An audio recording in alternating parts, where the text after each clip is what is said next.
তবে সর্বাগ্রেই আপনাদের চরণে আমার একটাই নিবেদন, মা, একটু মন দিয়ে শুনবেন। কারণ এক মন থেকে 2 মন হলেই বাবা গন্ডগোল,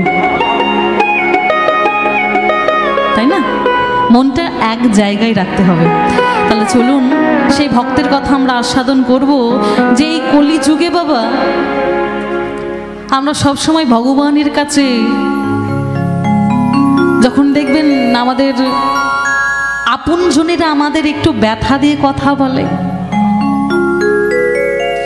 সংসারে একটু অশান্তি হয়, আপনার কাছের মানুষগুলো যখন আপনাকে একটু দাগা দিয়ে কথা বলে না মা, দেখবেন তখন আমরা ছুটে যাই একটা জায়গায়। কোথায় বলো তো? ওই গোবিন্দের কাছে। গোবিন্দের কাছে গিয়ে নয়ন জলে বুক ভাসি,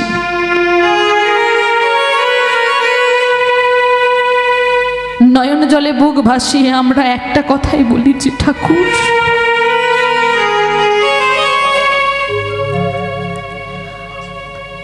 ঠাকুর আমাদের যে এত কষ্ট, এত দুঃখ, এত যন্ত্রণা,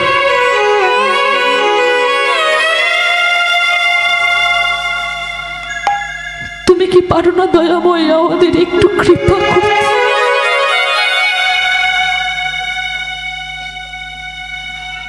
ওমা বলি না, কষ্ট হলে, যন্ত্রণা পেলে আমরা তো একটা জায়গাতেই যাই, সেটা হলো গোবিন্দ চরণ। আর গিয়ে কেঁদে কেঁদে একটা কথাই বলি, ঠাকুর তুমি কি আমাদের একটু কৃপা করতে পারো না?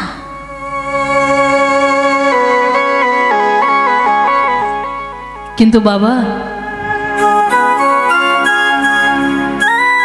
একটা কথা মনে রাখবেন, যে ভগবানের কৃপা পাওয়া অত সহজ কথা নয়। ভগবানের কৃপা যদি এত সহজেই পাওয়া যেত মা, তাহলে কাউকে আর এত কষ্ট করতে হতো না।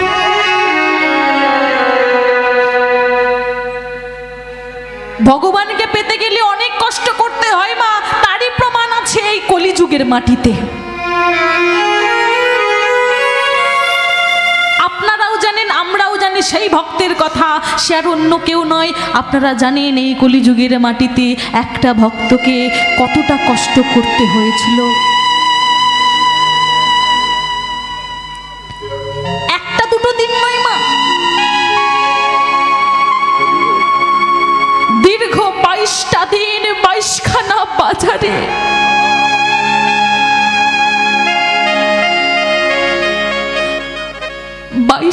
বাজারে তাকে বেতের আঘাত করা হয়েছে।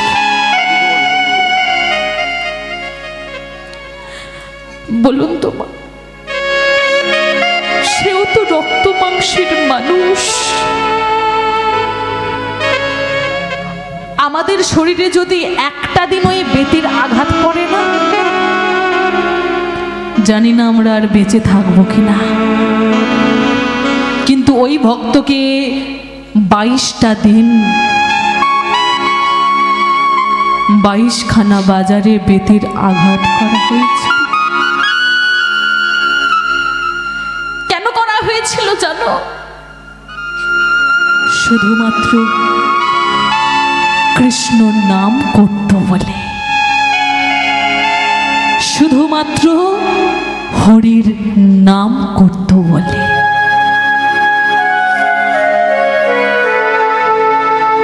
বলুন তো মা, কে সেই ভক্ত?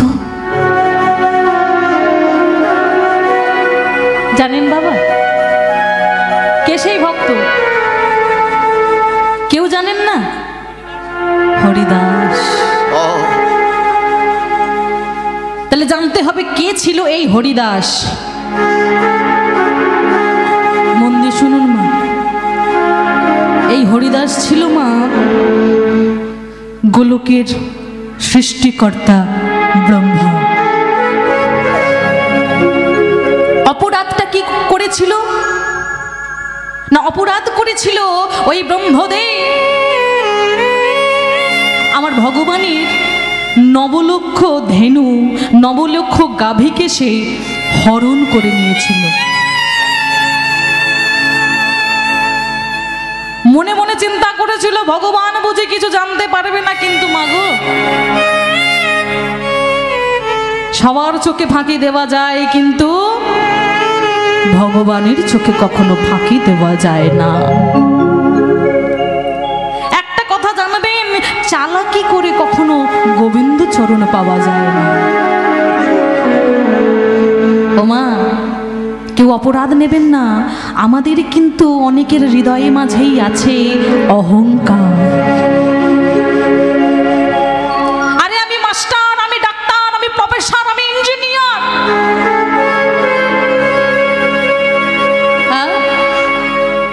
আরে আমি ওই মাটিতে বসে কীর্তন শুনবো? আমার টাকা আছে, পয়সা আছে, আমি বাড়িতে কীর্তন করাবো। আমার টাকা আছে, আমার পয়সা আছে, আমি বাড়িতে হরি সভা করাবো।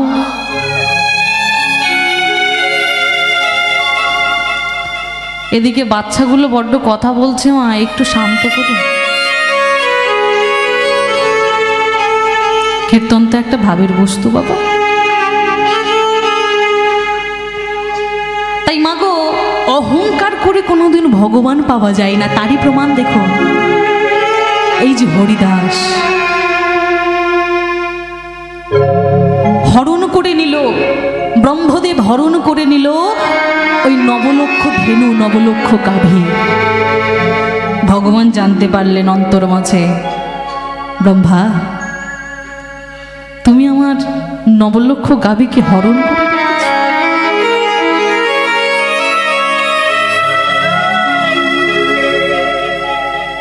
শোনো ব্রহ্মা, আজ যেমন তুমি আমায় চিনতে পারলে না,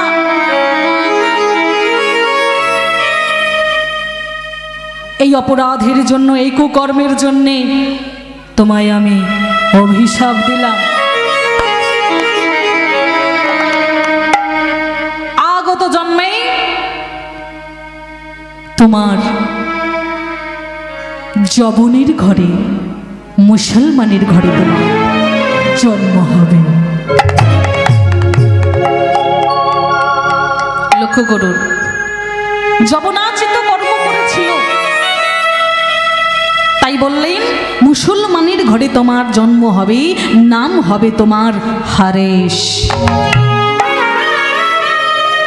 আপনারা সবাই জানেন বাবা, এই হারেশের বাড়ি কোথায় ছিল? বাংলাদেশের বরিশালে এক মুসলমান পরিবারে জন্ম হলো এই হরিদাসের। নাম দিল হারেশ। এই হারেশ কি করতো মা?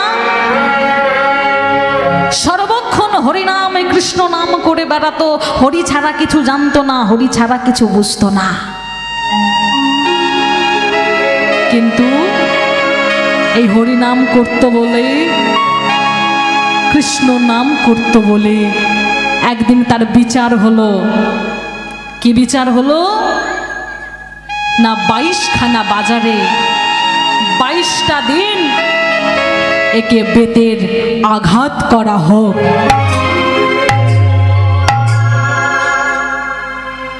তাই হলো 22খানা দিন বেতের আঘাত শুরু হলো মা। এক সময় এই অত্যাচার এতটা চরম পর্যায়ে পৌঁছে গেল, হরিদাসে ওই রক্ত মাংসগুলো ঝরে ঝরে পড়তে শুরু করল। রক্তে লাল হয়ে গেল সর্বদেহ।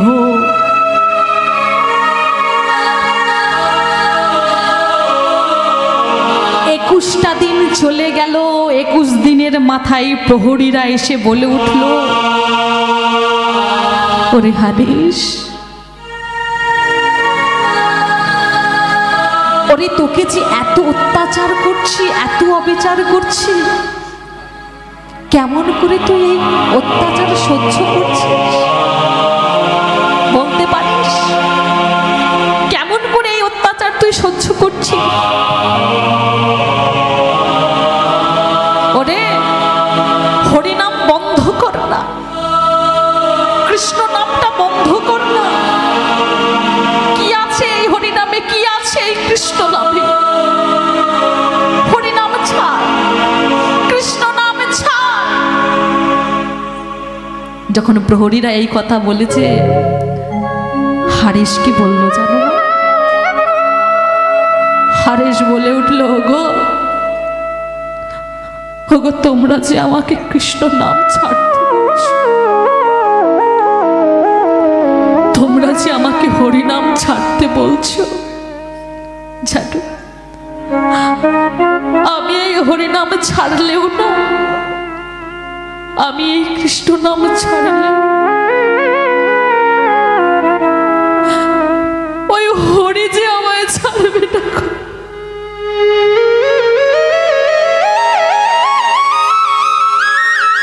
আমি এই কৃষ্ণ নামে ছাড়লে ওই কৃষ্ণ যে আমাকে ছাড়তে চায় না।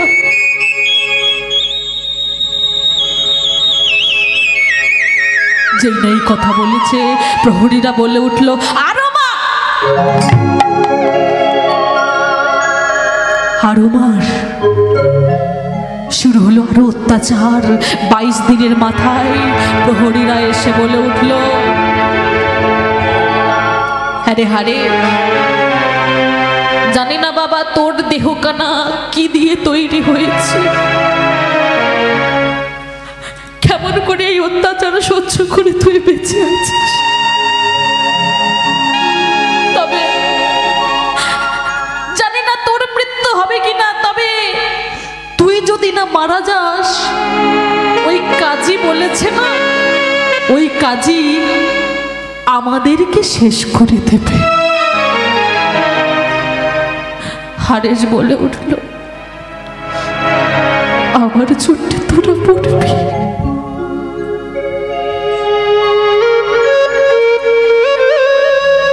না রে, আমার চোটে কেন তোরা পড়বি?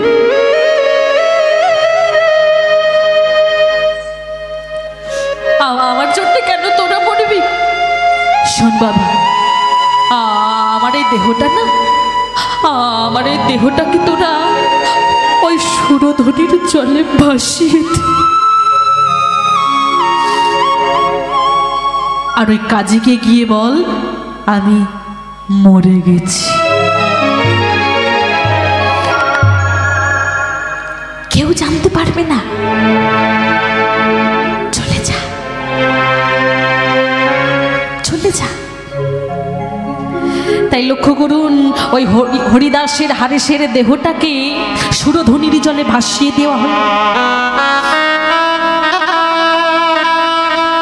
শরীরের মধ্যে কোনো ক্ষমতা নেই মা, কোনো শক্তি নেই, কেমন করে থাকবে গো? কম অত্যাচার। যতটুকু শক্তি আছে, যতটুকু ক্ষমতা আছে, সেই ক্ষমতায় শুধুমাত্র একটা নাম সে বলে চলেছে,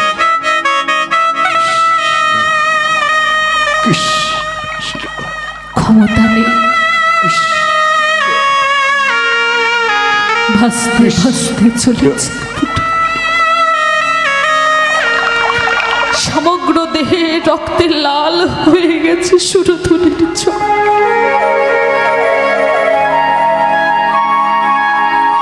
লক্ষ্য করুন, এদিকে আমার গৌর হরি নবদ্বীপ মাঝে, অন্তর মাঝে জানতে পারলেন কেউ একজন তার নাম করে অবিরাম নাম করে চলেছে। তাই আচার্যদেবকে ডেকে বলে উঠলেন, আচার্যদেব, আচার্যদেব কোথায় আপনি? যান না আচার্যদেব, একবার যান না। জানি না কে যেন আমার নাম করে চলেছে অবিরাম, আমি আর সইতে পারছি না। একবার যান না আচার্যদেব, একবার গিয়ে সেই ভক্তকে আমার কাছে দিয়ে আসুন না। কে বাবা এই আচার্যদেব? এই আচার্যদেব হলেন শান্তিপুরের অদ্বৈত আচার্য। ছুটে গেলেন আচার্যদেব, গিয়ে দেখলেন সত্যিই তো একটা দেহ একজন ভাসতে ভাসতে আসছে, কোনো ক্ষমতা নেই তার, শরীরের রক্ত চামড়াগুলো যেন খুশে খুশে পড়ছে, শুধু যতটুকু শক্তি আছে সেই শক্তি দিয়ে নাম করে চলেছে। আচার্যদেব কি করলেন মা? লক্ষ্য করুন, তাড়াতাড়ি করে সেই দেহটা ওরে ওরে খেতুই খেতুই কারা তুমি এমন করে মেরেছে, তোর যে চামড়াগুলো খুশি খুশি পড়ছে। হাতে করে তুলে নিলেন, বক্ষ মাঝে তুলে নিয়ে এলেন কোথায়?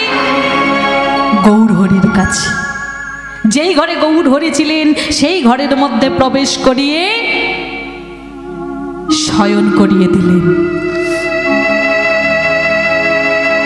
লক্ষ্য করুন, গৌরহরি আমার কি করলেন? আচার্যদেবকে ঘর থেকে বাইরে বার করে দিয়ে দরজাখানা বন্ধ করে দিল। দরজাখানা বন্ধ করে দিয়ে ওই হারেসের সম্মুখে গিয়ে বলে উঠল, হারেস হারেস হারেস, দেখ বাবা, একবার নয়ন মেলে দেখ।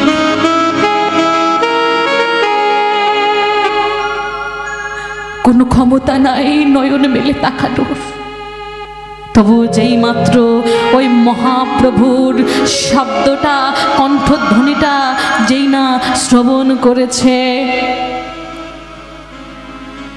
ওই হারেসের দেহে যেন বিদ্যুৎ শিহরিত হয়ে গেল।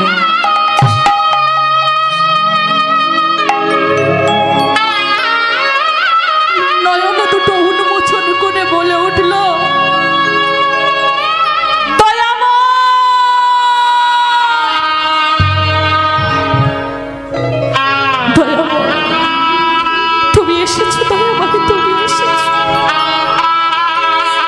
কোথায় ছিলে দয়াল হরি?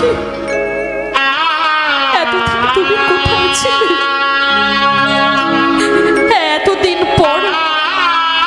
এতদিন পর তোমার আমার কথা মনে পড়েছে প্রভু।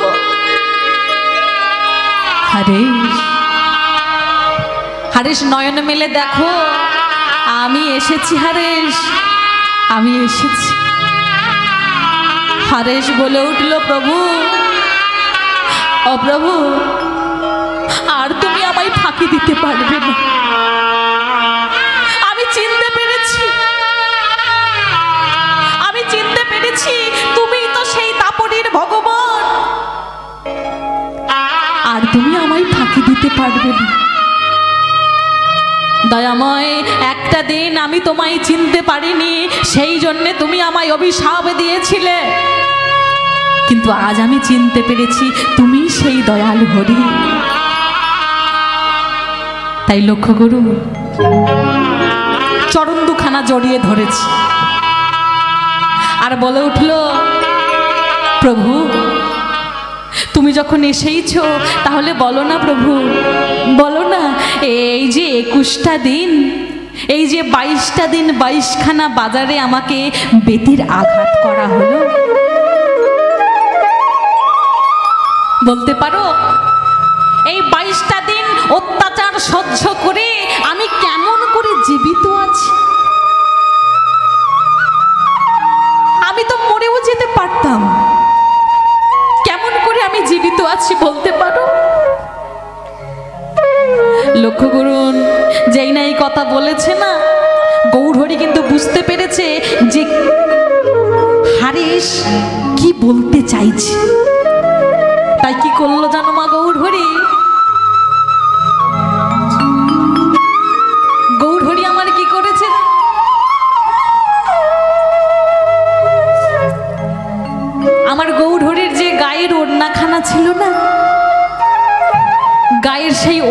অঙ্গখানা হারেসের সম্মুখে গিয়ে সেই গায়ের ওড়নাটা যেই না সরিয়েছে, হারেস যেই না গৌরহরির সেই অঙ্গখানা দর্শন করেছে, দর্শন করা মাত্র হারেস চমকে উঠলে, ও গো গৌরহরি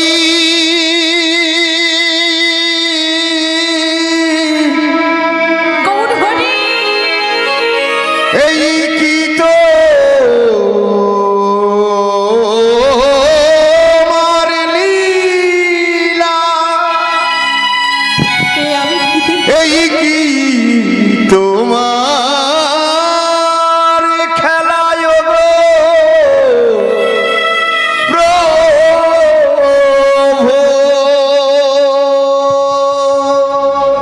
হারেস কি দেখলো জানো মা? হারেস দেখলো গৌরহরির দেহে, গৌরহরির সমগ্র দেহে শুধু বেতের আঘাত, শত শত বেতের আঘাত, রক্ত মাংসগুলো ঝরে ঝরে পড়ছে। নয়ন পায়ের পানে নয়ন দিয়ে চরণ দুটোকে জড়িয়ে ধরে বলে উঠল,